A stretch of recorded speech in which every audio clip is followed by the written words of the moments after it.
Okay, guys. Thanks for coming, y'all. Like I've introduced myself to a couple of you guys. My name's Cody.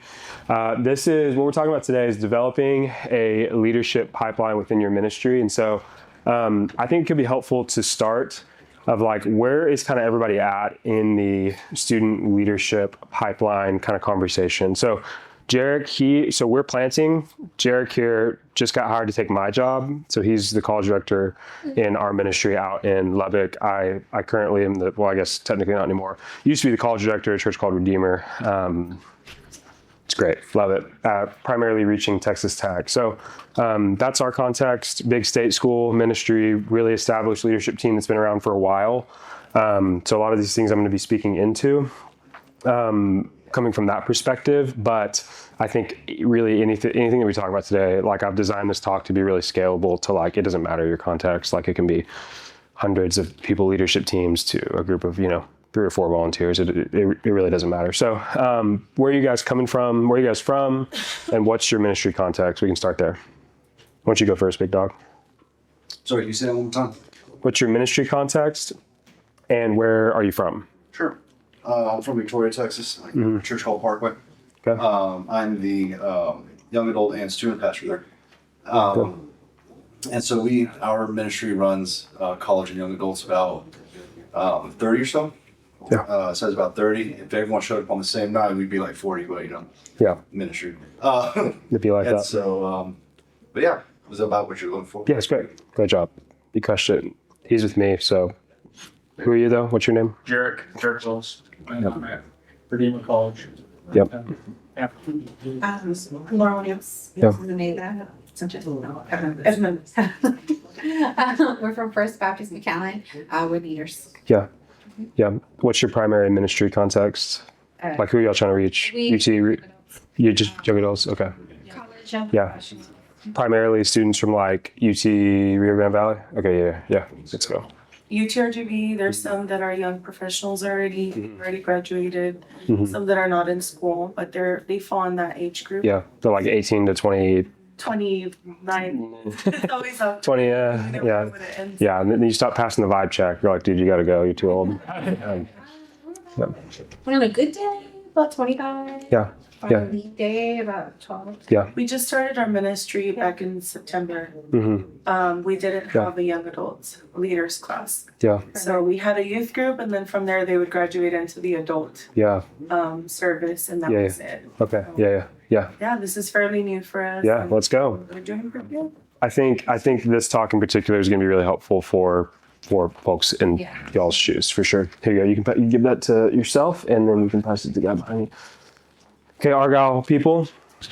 Yes, I'm Michael. This is Joe and Daisy. We're in the Well Community Church, and we're really a young adult ministry. We're about 25 minutes from UNT, and but Go Mean Green. majority of the people are young adults, the 23 to 30. That's Yeah. kind of who we're ministering. Yeah, totally. We're running anywhere from 40 to 60 Yeah. to 80 at events. It just depends. Yeah. Do y'all have a leadership team of any sort? We do, Yeah. and we're scaling it back. We did the raise your hand model, and so now we're realizing that that's not ideal. You're like, I don't even know if y'all are saved. Yeah. For sure. For sure. Yeah. Okay, what about you? So I'm Brandon, and I'm up in Denton, along with my sheet right here. And Okay. we're part of the Christian Campus Community as our campus ministry, and it's sponsored by Singing Oaks Church, which I'm one of the preaching ministers for. Okay. And we've been in a rebuilding year for sure. Just 2 back-to-back years of losing tons of core students to graduation and moving and getting jobs. You know, the stuff Yeah. we do. Yeah. And so this year's been a new staff as well. Hired 2 new assistant ministers school that already actually started by the time they started. So just kind of felt like we were behind the ball a bit in the fall. So spring's been a lot more encouraging, but we're running in the raw. It's hard to define numbers with our group, but 30s, something like that. Yeah. And so, one of the things I'm frustrated with this spring is our fun event of the week, 30 something pretty consistently, and then our worship night is the 12 apostles, you know. Like, Yeah. Yeah. It's We so anyway. this is totally unrelated, not my content, but we learned that. Also, I realized that I have a mint in my mouth. I was like, dang, that's so rude. I'm gonna spit that out. I'm gonna go throw it away real quick. But one of the things that we realized is that when we changed the name of anything, people stopped coming. It didn't matter if we were like, we're handing out $100 bills after service. It's like, I don't know, I don't really, you know, like it's like literally if we change the name of anything, or if we like anything, that's what we have found is that we had higher attendance when we just said, so we have like our Tuesday night college service called College Gathering. If we do anything different in the midst of that gathering, all we said, we just keep calling it College Gathering. So I'm also part of Yeah. like CCC, but we also Yeah. have a co-working team. There are many ministries, Russia Christi as well Yeah. as SAC, and I'm part of Yeah. Lubbock, which is for international ministry. Yeah, love it. And we're partnered by Freedom Church, which is an non-denominational. Zero, it's a coffee shop back in Oh yeah, Zeros, dude. yeah. So, I'm from Denton. Yeah. Okay. Yeah. So you know, maybe you know the Freedom House, Freedom Church and Freedom House. Where's it at? We go to Zera. It's like it meets at Zero. Okay, got it. Zera. Church.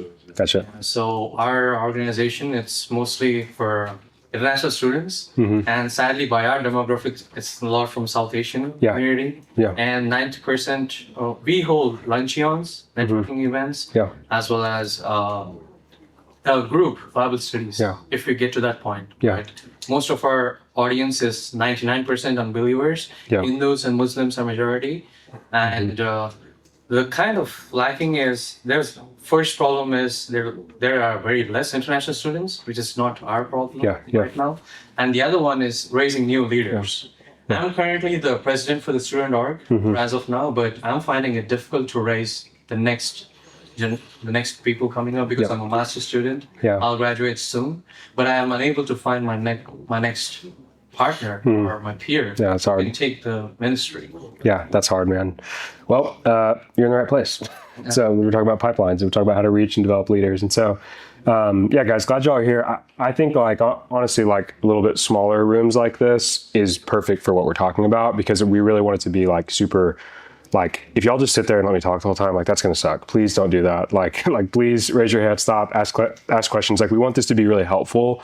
And like this teaching is designed to be like scaffolding that can scale to like what we get to be a part of in Lubbock, to like a ministry that is like starting this fall. It doesn't exist yet. And so really please stop, ask questions. We want to be as helpful as possible. So well, we can jump in. Like I said to a few of you guys, my name's Cody. I've got a wife, 3 kids, was the college director at I've been a part of Redeemer Lubbock since I was a freshman in college at Tech, like 12, 13 years ago. And so the things that we're talking about, like I have experientially been a part of as a like freshman to sophomore to junior to senior to on staff, and now being sent out. And that's one of the things that we'll talk about here in just a second. But we're talking about today of how to create, develop, strengthen everything in between your current leadership pipeline or the one that you want to make. And so my goal really is to show you what this looks like for us and encourage you guys to contextualize it in your spaces that you have right now. And so again, if you guys have any questions, please just ask. And so can someone turn to Ephesians 4, verses 11 through 13? Who's got it? Who wants it? Ephesians 4, 11 through 13. Got it. Okay, 11 through 13. 11 through 13. Oh, wait. Yeah, sure.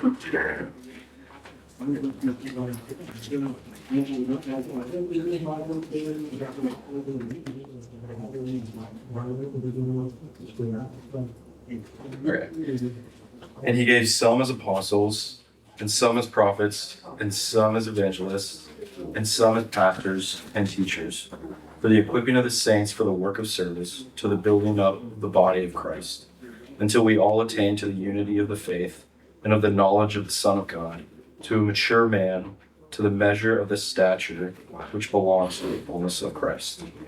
So one of the key, thank you. One of the key themes that we're going to be talking about is like, it is not our job to do all of the ministry. Let me say that again. It is not your job. It is not our job to do all of the ministry. It is our job to equip the saints in our churches to do the work of ministry.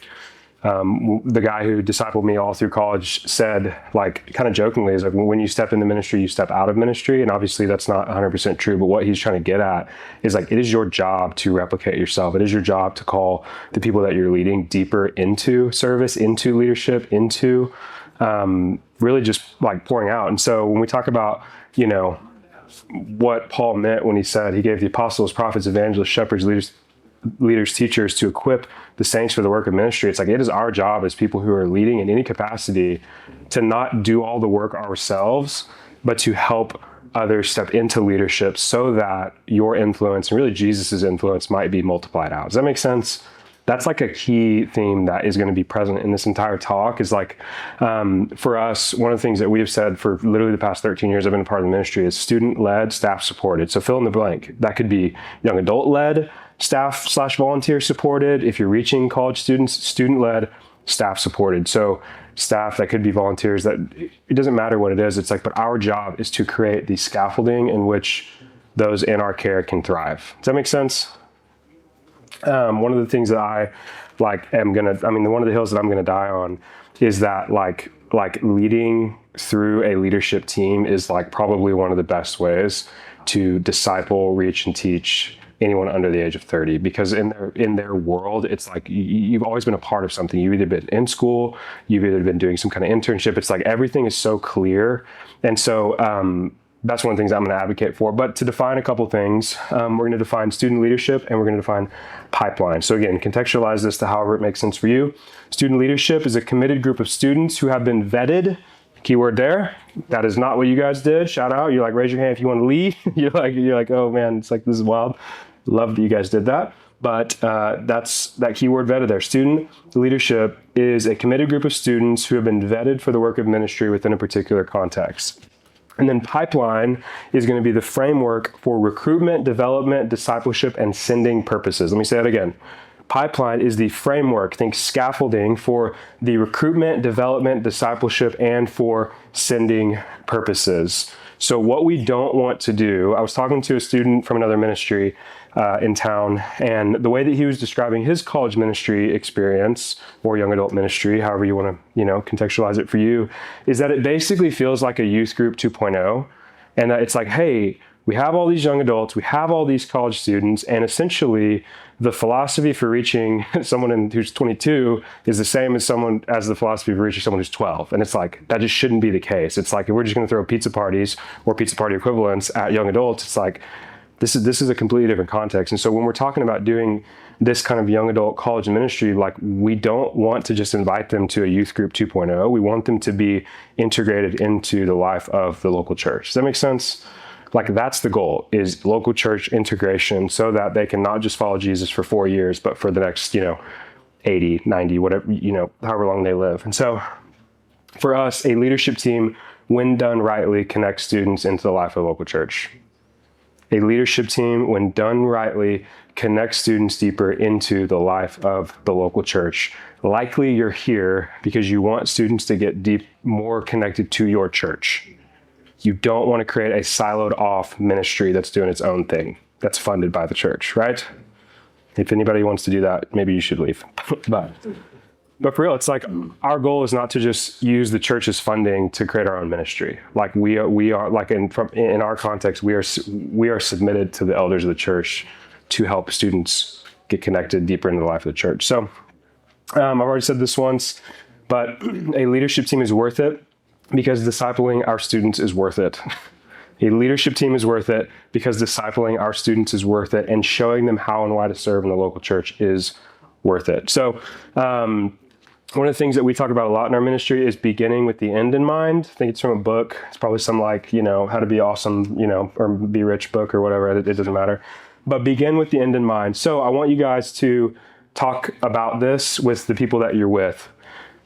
And Jarek, maybe you guys can pair up together.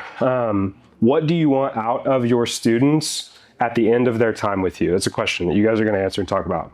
What do you want out of your students at the end of their time with you? Or said a little bit differently, what is the vision that you have for your students in your ministry? And if you just said, I don't know, in your head, this is going to be really helpful for you, what we do next. but what do you want out of your students at the end of their time with you, and what is your vision for your students? It's the same question asked differently. So I'll talk for a few minutes. Cool? Let's go. Brooks. Jared, man. Nice to meet you. Jared or Jared? Jared. Jared. Gotcha. Gotcha. Nice to meet you, man. Sure. So, I'll give some preface, some context with how kind of our church operates and kind of what we'll get into. And so with our young adult slash it's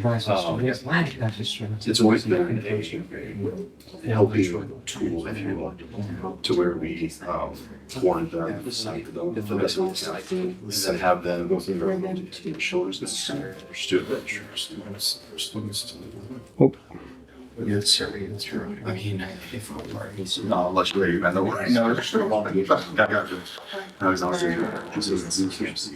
don't want to I got my phone buzzing all the time. Anyways, but yeah, and so ironically enough, we're actually smack dab in the discipleship area.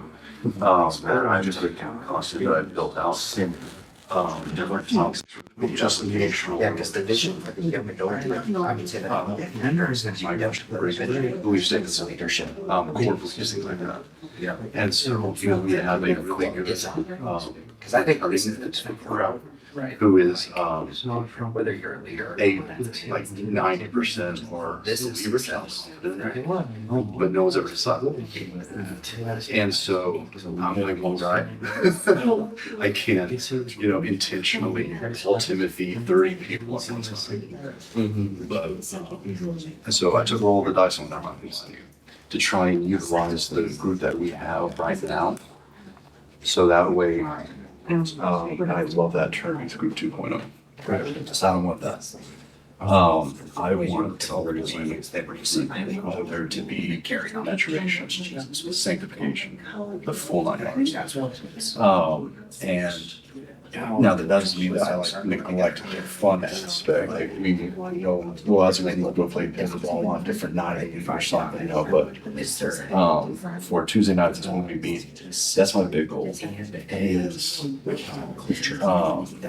community aspects, but within our groups there is and so A couple more minutes.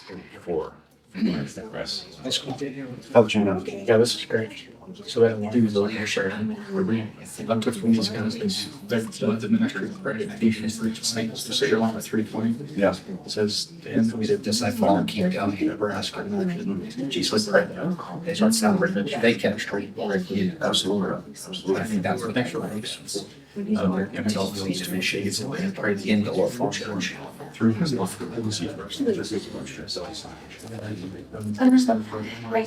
We're about to wrap up, and we're going to share.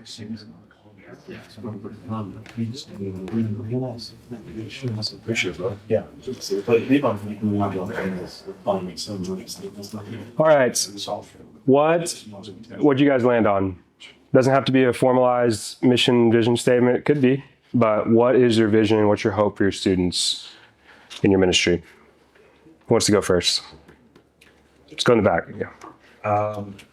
So we want to see them be fully devoted disciples. So just that encompassing them being sent out as a disciple, making disciples. Amen. And we want to see them serving and in the church and leading in other ministries. So we want them to be equipped and sent out to go into whether a men's or women's ministry or leading a home group, community group, whatever you call it. But we want to see them sent being a leader, not just being like graduating out of young adult ministry and then just being a Yeah, no, that's good. Is that written down, or did you guys just make that up right now? Like, no, we just you just wrote it down. Well, it's like part of our, we're called Devo, like devoted. Yeah. And so it's comes off of that. Got it. But implementing it is a whole Yeah. other thing. So is what you shared with us, is that actually written down that you guys brought in? Like, you didn't make that in this moment, or is this like specifically in how we want to send out our leadership team? I don't think it's okay? That'd that'd be something to consider, even being like writing it down and being like getting it in front of like your people. But we'll talk about that in a second. Okay, what about you guys? Well, for us, we want them to have a firm biblical foundation. You know, we want them to know, to have the desire to grow in the Word on their own, and to know everything. You know where they stand with the Lord. Just have that foundation. We want them to be on fire for the Lord as well. Once they're on their own, you know, spread it like wildfire. We want them to grow in Christ on their own. We want them to have a desire for the lost, and a passion for making disciples. Is that something y'all came up with together just now? Okay, yeah. Okay, what about you guys? To know and experience God, to discover and use their spiritual gifts, to share their faith with others and make disciples, and to know their why. Just know what they believe and why they believe it. That's good. And then again, did you guys come up with that just now? Yeah. Okay, yeah. And I have done similar with my thing. To know Jesus as the Son of God, as a true God, experience in God's nature, that is hanging around with the church, even if they don't believe in Christ, and realizing the truth. Hopefully. If it's not by me, but it's God who changes hearts. It's not me. So I hope they realize. Is that what you just came up with? I wrote it down. Great, perfect. You're ahead. What about you, man? My biggest thing for, as a church and as our ministry is to equip and to do our best to prepare them for being disciples. And so, like, for example, we're actually in the middle of a series right now with our ministry where we have a really good core of about 25, 30 who show up on a weekly basis. And none of them have actually ever been discipled, like genuinely discipled before. But I'm only one dude. I can't do 30 Paul Timothys for sure at one time. And so I did my best to turn to a series. Core beliefs, some application points, things like that. And this is kind of that vision, 12 weeks or so of what we have. And so, because I like what you said, how youth group 2.0. Young adults don't want that. No. They really don't. They do not. You're right. And so it's funny how you say that because it resonates kind of with what we're dealing with right now. Totally. No, it's good. I mean, I think like, so would you say in your ministry context that you are either the leader or a leader in your ministry? Probably. Okay. So if you guys don't have clarity on what your vision statement is, your students will fill it in. Like your people will fill it in with their own desires, things that they want to care about, things that they're about. And so for y'all, it has got to be so clear what your vision statement is, and then everything else, like that's the end goal, and you have to build backwards. And so for us, like ours, we hammered this out a few years ago. RCM, Redeemer College Ministry, exists to join God in His work with college students to produce lifelong, faithful followers of Jesus. That is everything we do filters through this vision statement. This is what we want out of our students. We exist to join God. It's not just us. We're partnering with Him in His work with college students, because we primarily reach Texas Tech, to produce lifelong, faithful followers of Jesus. So our goal that we say all the time is we don't just want students to love Jesus for 4 years. We want them to love Jesus for the rest of their life. Does that make sense? And so everything that we do, we'll get to this here in a second, it kind of falls into like 3 categories. And so this is like always before our students. We're always reminding students of this. This is the goal, and then we work backwards from that. Does that make sense? And so like our students, like some of our freshmen could probably like articulate this, because we like fight to get it into their brains. Does that make sense? What you got? So does it have to be our end goal, or should it be our mission statement? Because our mission statement is more identical towards creating a community rather than an end goal of maybe having a biblical context to it. Sure. So vision statement and mission statement are different. Does anybody know what the difference is? What the difference is between vision statement and mission statement?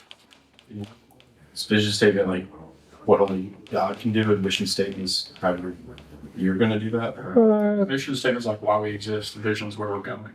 Kinda. Y'all are close. So and this isn't just me being like, this is what I think. This is my professors taught me this, so maybe they're wrong. But a vision statement, sorry, this is like really hard to get off back here. like I'm trying to use it, but I'm like, did I spit on it? No, I don't do that. So vision statement is where you're going. Mission statement is how you're getting there. That's the most simple definition. Vision statement, where do you want to go? Mission statement is how do you want to get there? Does that make sense?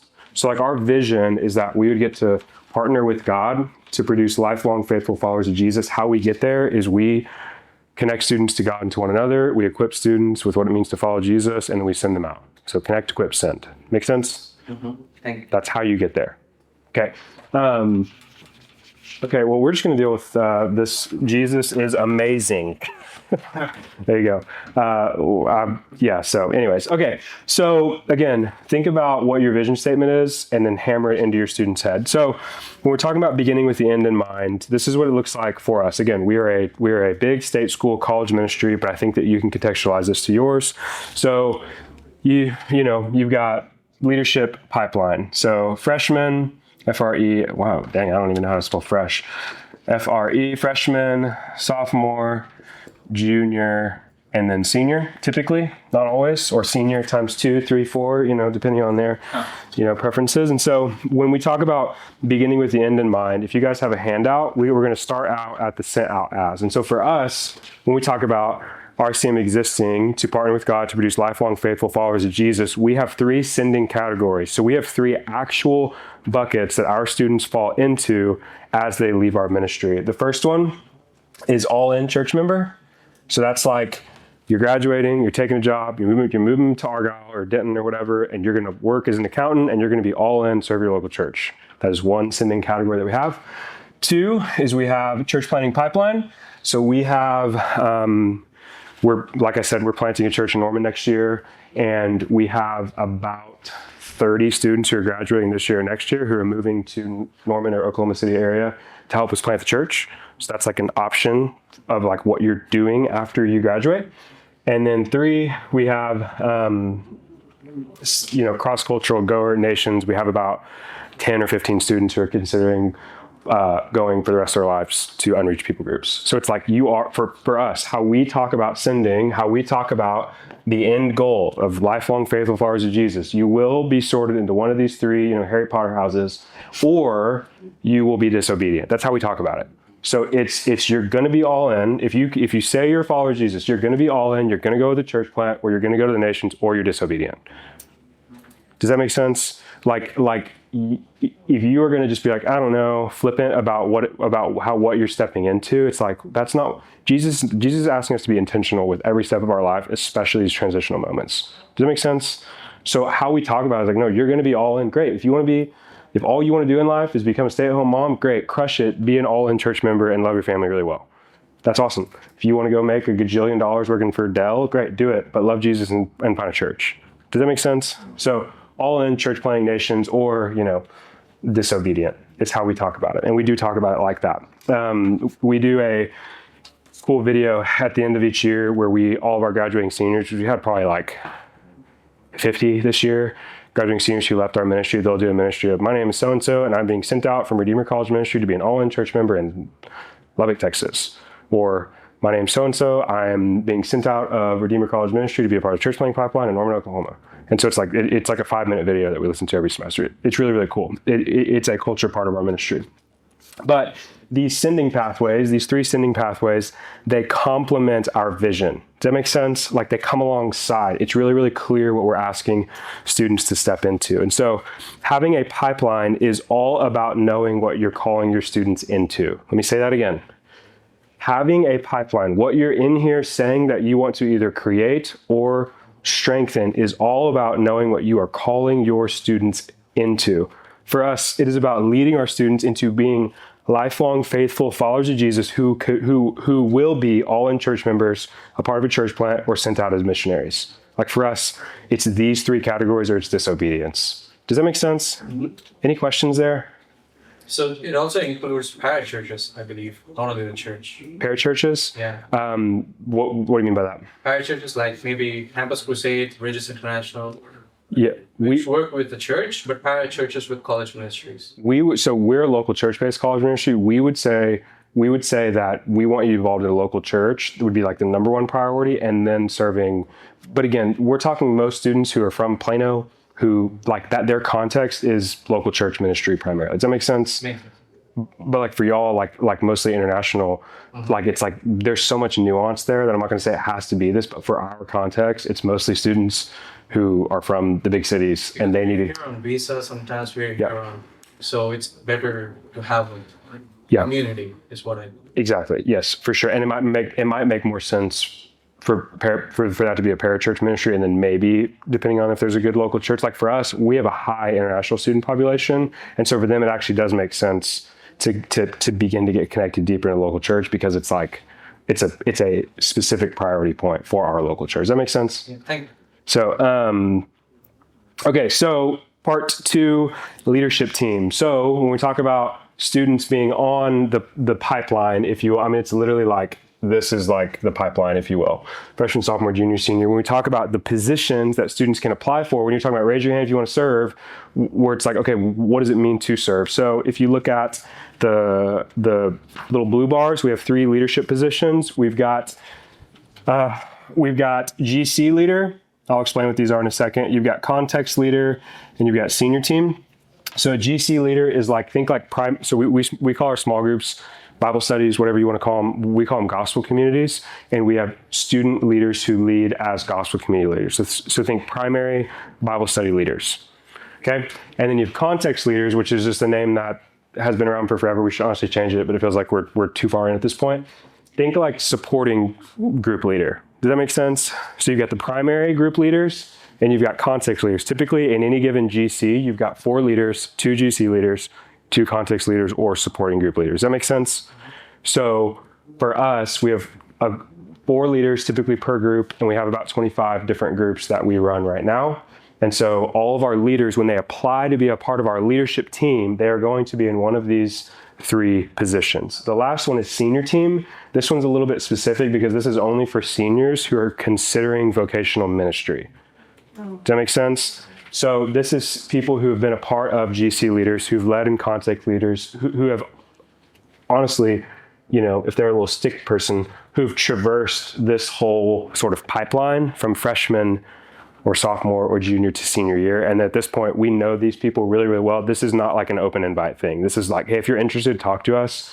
But like if a rando comes to us who hasn't been a part of our ministry, we're not going to let them be a part of that. Does that make sense? So this is typically about 10. So we have, just for numbers' sake, we have about 100 leaders, and our GC leaders, I would say it's probably like 45, and then 10, if that makes sense. So the goal of context leaders is that they would support a small group for a semester and then lead their own the following semester. Does that make sense? It's all about multiplication. Make sense? Question? Would that be going from a context leader to a GC? Yes. Yep. Make sense? That's what it looks like for us. Does not have to look like this for y'all, but this is what it looks like for us. And so, any questions there? Okay, so when they apply, we let students apply anywhere from their second half of their freshman year, so going into their sophomore year, through their senior year. We don't let freshmen serve because they were in youth group 6 months ago. No disrespect, but if you know, you know. You've understood that. You're like, I was in high school ministry 3 weeks ago. I want to serve in the college. I want to lead seniors. You're like, you're an idiot, dude. Literally no one's going to listen to you. We've paid that dummy tax. So does that make sense? When we talk about applying for leadership, these are the positions that they can apply for. Typically, people will start out as context leaders and then go into GC leaders unless they're just great leaders. And then it's like, hey, you can lead a small group. Let it rip. Make sense? Okay. Okay, so part 3, discipleship funnel. Think the little funnel down here, okay? So for us, when we think about freshmen / new students, we have a saying, we didn't come up with that, but if you get the freshman, you get the campus. Pretty obvious. If you reach the freshmen and freshmen continue to reach freshmen, you will look up and you will have a pulse and an impact across the board, you know, from freshmen through the seniors. So for us, our discipleship funnel operates like this. We have a large group gathering. Who in here has a large group gathering, like weekly kind of college e-service? Okay, you guys do? Okay. So for us, the way that we talk about it is like doors. big front door, easiest thing to invite students to. Does that make sense? Like the easiest invite. It is way easier for a lost person to be invited to some large group gathering at Zara's than it is into somebody's home. Typically, if they're like truly coming off the street, lost kid, which is my story. Like it's just easier to be like, hey, I'll show up at this thing. I don't know I don't want to show up at this random address. You know what I'm saying? It's like, does that make sense? And so when we think about big, like large doors, we think about ours is called college gathering. So that's a Tuesday service that students love it. It's like the easiest thing to invite people to. Then beyond that, you get committed to Redeemer. I actually should have moved those a little bit. For our context, we have a lot of students that come on Sundays as well. Like if we can get them on Tuesdays, they'll probably start coming on Sundays. But think smaller down the funnel. For our context, it's a little bit easier to invite students to a college service than it is a Sunday service. Make sense? So you got big door, slightly smaller door, Sunday service, and then kind of beyond that, you've got our gospel communities, which is like student-led in adults' homes. So again, decently easy to invite to, but like if you get someone coming to a small group, they'll probably already coming to church and college gathering on Tuesday. Does that make sense? But just because you have people coming to our college gathering service doesn't mean that they're coming to a small group. Y'all following? Okay. And then at the bottom of the funnel, you've got student leader. I didn't actually write it, so forgive me, I just explained it. But you've got student leadership, think discipleship, think grow groups, think church membership. And so when we're talking about discipleship, we do these things called grow groups, which is like think 2 to 3 to 4 people leading little discipleship groups led by someone in the church. Make sense? Okay. And so for us, our goal is to actively move people down the funnel. Like we want people to, like, for when we reach freshmen this year, we will do everything we can to get them to kick off our first college service. Because if we get them to kick off, what we do at kickoff is half of the service is dedicated to getting them connected to a small group. So everything, hey, like for this year for this past year, we had like 800 students at kickoff. And we had, I think, 500 or 600 that scanned a QR code to get into a small group. Does that make sense? We're actively in all of our gatherings saying, hey, come to this, and then come to this. And then whenever they serve for, the fall or spring, it's, hey, heavy to the freshmen, apply for leadership, apply for leadership, apply for leadership. You can like see it happening throughout the course of the year. Does that make sense? What you got? And kickoff's like the first gathering of the year. Yeah. Right. Yeah, first college. So think like end of August, think like first Tuesday of school. Yeah, August. For us, again, we're a big state school ministry. Make sense? Any questions there? So if you're like, what could kickoff look like for y'all if y'all don't already do something like for UNC, it's going to be pretty similar. Like it's like, hey, first week of school. Yes, exactly. Our philosophy for leadership of like inviting students into like leadership is that we want it to be 3 things: approachable, replicatable. If that's a word, is it replicable? Anyways, I never know what to say. Approachable, replicatable, we're going to call it that, and then fun. Approachable, like we want it to be able to replicate, and we want it to be fun. We believe that if you have an attractive leadership team, like think like fun, think like, oh, my friends are doing this, think like, oh, I'm actually like growing in my faith, that the pipeline will then begin to create itself. So to kind of walk through what this looks like before getting into our last little portion, we have a student. It's funny, when I did this talk like probably 3 years ago, and I used this illustration of one of our students' name is Ricky Arispe, and call him Redeemer Ricky. So for us, we met him at Red Raider orientation, which think like in the summer before their freshman year, they come in and join all their classes, and then they meet, they go to the org fair, whatever. We meet him there. We get him to kickoff. He comes to kickoff. So think like pipeline, think big pipeline. We get him at kickoff. He gets connected to a GC. He goes faithfully, freshman faithful is kind of what we joke. It's like freshman faithful is like 50% of the time they're there. Comes to a GC, applies for leadership going into his sophomore year. Was a context leader all of sophomore year. And then sophomore year, he stayed on our leadership team and was a GC leader his junior year. Okay. And now he's in between his junior and senior year. He is now going to be on our senior team. And so for him, he doesn't want to do vocational ministry. He wants to be a coach and a teacher. And so for him, he is already committed to moving with the church plant when he graduates. Makes sense? So he went from Like I don't even actually think that he was saved. I think he came to faith his freshman year. So unsaved high school kid from middle of nowhere, West Texas, to coming to faith at some point his freshman year, getting connected to a GC, beginning to lead, growing in leadership, height of our leadership, senior team. Think like interns would be the closest thing to it. Think like they have to raise support to like really be a part of the ministry on the back end things. And now he, as a teacher, is gonna go as a part of like a community member for our church plant. Does that make sense? Mm-hmm. That's the pipeline. That's the goal. So for us, it's like like when you are doing things like this, when you're creating avenues of students to step into leadership, you will get students like Ricky who are like, hey, I want to keep going. I want to keep going. Like I want to keep learning. I want to keep growing. I want to keep serving. And so for y'all, again, going back to the vision statement, if you don't have a clear thing that you're inviting them into, you're not really serving them as best as you could. It doesn't have to be church planning. It doesn't have to be going overseas. For y'all, like I think y'all's is great because you're like, we want you to serve in the rest of the church. It's like, it doesn't just end with like, yeah, here's a young adult ministry and you've aged out of it. Good luck. It's like smack them on the butt. It's like, get after it. It's like, to what? I don't know what I'm doing, And so I'll pause for questions really, really quick. Anybody got anything? Yeah. Yeah. So I never grew up in youth ministry. Yeah. So because you're saying, both of you guys were saying how young adults and college students don't want youth ministry 2.0. What do you mean like that? And what are the mistakes of doing that? Yeah. I don't know what that looks like actually. Yeah. So I didn't grow up in church ministry at all either. So I'll explain this with a story that I did not plan on sharing. I grew up outside of church big time. Did a whole bunch of drugs, did a whole bunch of crazy stuff, and then thought, because I grew up in the South, that you had to just like, God wanted me to just be a better person, And so I was like, I'll go to church. Went to church and heard the song Wonderwall, which is not a Christian song, and they played games and it was stupid. And I was like, as a non-believer, I was like, what is happening here? And so and that was, 15 years ago. What students and young people want most is authenticity right now. And so when you walk in and there's like gimmicky things, games, I even think, like, I think that's this is a soapbox I could get on for a long time.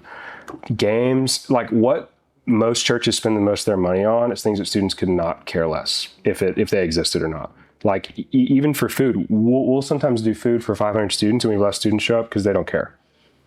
Do you know how much food costs for 500 people? It's a lot of money. It's a terrible way to allocate resources. And so again, we think like, oh, we're going to do mid-semester pizza party. It's kind of youth ministry. Less students come because what they want is they want community, they want authenticity, and they want someone to open up, preach the Bible. Does that make sense? Which is great because all those things are free, which is awesome. So did that kind of answer your question? Yeah. So, I appreciate you saying you guys have 4 years, freshman through senior, but for us, unfortunately, it's only either master's or PhD students, which are quite short. Yeah. We have lesser time frame and more people. Mm-hmm. Yeah. So a lot of international students, they're on visa or they're on a permit for 2 or 3 years. Yep. So having to reach them in a short span of time is a challenge. Totally. But we found out it is, as you said, free visa, like something that we do. We do networking events. Yep. Hey, you need jobs? These church ministers, they're preachers, they're professors, as well as they have good credibility in the world. Yep. Some of them are CEOs and some of them have businesses. Yeah. Equipping with them. So my challenge is I've gone through the same thing. When I came first to the United States, my first semester I was introduced to it. My second semester, I was trained by the people. I understood the vision. And my third semester, I'm trying to find new people. Yes, exactly. And I have my one more semester left. Yep. Which I'm focusing on finding new leaders who can agree to the mission statement and understand the mission statement. Yep. So, but as of now, I've tried 3 months. It is really hard to find it as quick as possible. So I'm fighting against time. Yes. Yep. And that is a perfect segue into what we're going to talk about next. So well done, brother. So going back to what we're going to kind of, how we're going to begin to land the plane. So for us, it's everything is a semester-based thing. Everything is semester. It's essentially the same playbook, copy and paste it every semester, fall and spring. Because summer, there's like 20 college kids in Lubbock. So they're all gone, the mass exodus. And so when you think about like exactly what you just described, literally what I'm about to say. So you have three kind of like seasons or movements in a semester or a year, depending on how yours operates, getting students to your ministry. Okay, so so for us, we don't do food every week, but we'll do it at kickoffs where it's like, hey, free, and we'll throw the freaking kitchen sink at it and we'll get like Chick-fil-A, something that's like, oh, like that actually doesn't suck, like here's some Chick-fil-A for 800 students, which does cost as much as you think it would cost. It's a lot. So getting students to, and then again, during those kickoffs, you get them connected to GCs, and then your ministry season shifts from getting them to, because you got them there, to how do you get them in your ministry? Because just because they're at your ministry doesn't mean they're in your ministry. Does that make sense? Like, I think all of y'all can attest to that, of just because you're here doesn't mean you're really here. Like, this doesn't mean that this is actually where you like commit to. And then, let me see here. I don't want to misspeak. Let's see. Oh gosh, where did it go? To in and then out. Okay. With intention every step of the way. How do you get students to your ministry? How do you get them in and keep them in? So like retention is kind of what we're talking about here. And then how do you send them out well into, maybe it's serving in the life of the local church, maybe it's a church plant, maybe it's all in, maybe it's the nations. Does that make sense? So every semester you are repeating this to, in, and out model. To, in, and out. For us, big kickoff event at the beginning of each semester, fall and spring. So like the best thing that we do to get students in our ministry is we have what's called a fall retreat, where we'll take 200 students to some ranch in Central Texas, and it's just basically like if we talk about all the time, if we can get them to fall retreat, they're in our ministry. Does that make sense? Like if they will pay $80 and spend a weekend with us, they're in. Like they're part of our students. They're likely at church on Sunday, a part of a small group, coming on Tuesdays. Does that make sense? So for us, it's a fall retreat. Well, what is that catalyzing in moment for you guys? What could that be? Is that like a young adult weekend? Is that a trip somewhere, doing something close in Dent? Like, what is that catalyzing? Like, these are my people moment that they can share, again, not with you, but with their peers, with the leaders in the ministry of like, yeah, like, isn't this great? Like, it's like, if it was my job to make sure everybody felt in, we would have like 5 students in our ministry, but it's your leader's job to show up at these catalyzing in moments and then bring others with them. Y'all tracking? And then out for us, students are going to graduate, generally speaking. They're going to get sent out. They're going to do something. How can you do that with intention? How can you send them into serving in some version of your church? Great. How can you put them on a church plant? How can you send them to take next steps in the mission world? How can you do all of this with intention? And then what's exhausting about college or young adult ministry is you do it again. And then you do it again, and then you do it again, and then you do it again, and then you do it again. And that's the nature of college ministry. Does that make sense? So to, in, and out. Any questions there? I don't even know if I've used my notes this whole time. I'm just like looking at it. I'm like, I don't know, dude. So this challenges those students who won't understand your vision. Who don't understand your vision? Who come to your events but don't understand the vision. So I would say that's a leadership problem. That's a leadership problem? For sure. Oh.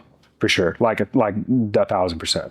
Because if you're really clear, like there's an old preaching adage of if it's a cloud in the pulpit, it's a mist in the pews. It's like this idea of like, if you don't know what you're actually saying or inviting them into, the people that you're talking to have absolutely no idea what's happening.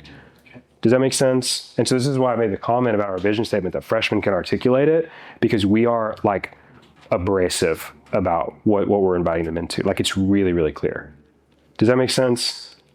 And like we hit our students with this, like one of the most impactful things that we do in our ministry, and it wasn't ever intentional, but we kind of just landed here, was that we have freshmen who've been around who are watching the senior video, watching all their senior friends that they've made be sent out.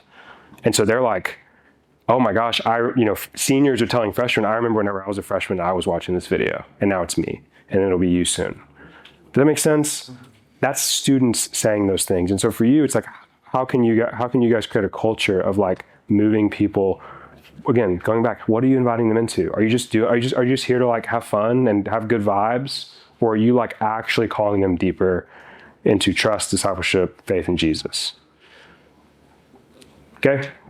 What you got? So what about like when you're starting from complete Yeah. scratch, like Yeah. about any leaders. Yeah. Um, yeah, how do you do that and like still manage people coming, but you don't, yeah. But you don't have any leaders? Yeah. So great question. That's what, yeah. So part of a church planting network that has planted 50 churches, and that's literally every single one of their stories. And so really it's like, it doesn't matter if you have, we're talking about hundreds of students for us. It doesn't matter if you have, like, if you move towards lost people with the gospel, they will come to faith. And if you pour into their lives, they will want to serve. And so like getting leaders is not this like hard, complicated. I mean, it's hard, but it's not complicated. It's like for y'all, like if you have, like 2 or 3, like for us, we're going to go plant in Norman. We're going to have one guy. We're going to try to make as many connections as we can going there. And we're going to try at best to have 2 guy leaders, 2 gal leaders, one guy, like small group and 1 gal. And so if you have that, you can begin everything that we're talking about. And so the question then is like, do you have anybody that can lead? Like, that's a question for y'all. You do? Yeah, yeah. I'm also in a different context too. I do FCA. Yeah. Closer to Christian athletes. So, Yeah. Yeah.